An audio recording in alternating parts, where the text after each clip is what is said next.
पैसा वठण जे लाइ त पोइ माना यक तो वठी विया पैसा। हाणे केर दरवाज़ो कोन थो खोले। ओ वलड़ खान भाई लगे तो मास्टर अची वई वरी वाह। ओह नो पैसा बताई न पैसा 50,000 वरता हई छा वरता हुआसी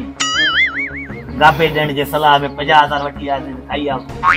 मौत पैसा ने वरी की चीज पतो वरी के पटो रे आऊं ॾिसांस। हां आऊं ॾिसांस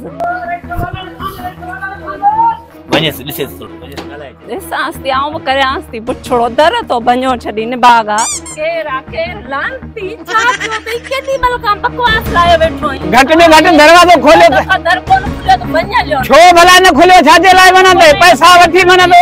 पैसे वारो काॾे आयो आ उन सां मां ॻाल्हायां त सही न ख़बर त पवे न मुंहिंजा पैसा आया मना ये पना नहीं छपो हां वो कम जे लाइ ॾिनासीं पैसे वारे खे मोकल बाहर पैसे वारे खे लिकाए वेठी हां पैसे वारे खे लिकाए वेठी हां ओ बाहर कढीस बाहर मां ॾिसां जो तो ॾिसे पे तो मूंखे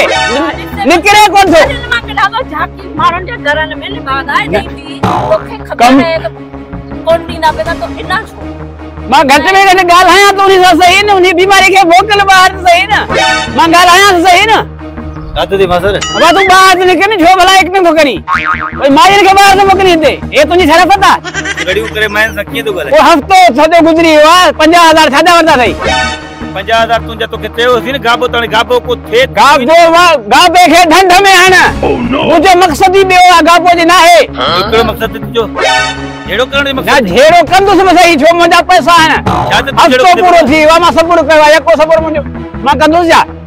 तने केड़ो तरीको आ खैर ता है बाबा इन के समझा छोकरे के इन मुखा 50,000 वरता हफ्तो पूरो थे तस मुके दिलासा दी तो अचे तुजो कम थींदो हाने कम जेको मचे मास ओ कम त मने ही कोन थो अलाई वे थो जे गाढ़ो न थिया छो न थिया पैसा है न दरवाजे वो मशकरिया जा 50,000 को थोड़ा है जा वो छा तू त न गाला मुसा तू गालाई ना वणी को सो मुके तू हे अगो मुसा कराए हां पैसा तो के मिलंदा हां थदो थी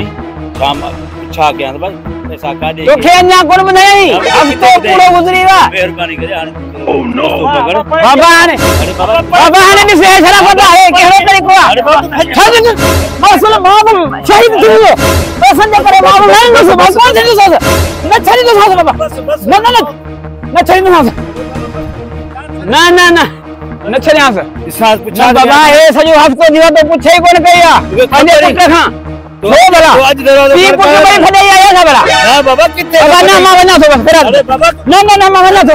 मां विंद सुना वसो फेरा दिन सजे ओ कोन मनदा मां वना तो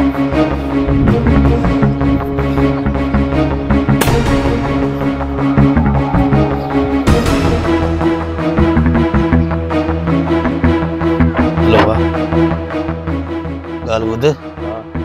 सामान खण तो बट दी निकल पुलिस बैठी नहीं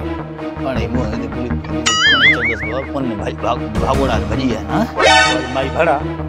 वो बा की खबर है कराची में पड़ा कदी बुध तू सामान जल्दी से खणी दे बट दी जो सामान को मन दे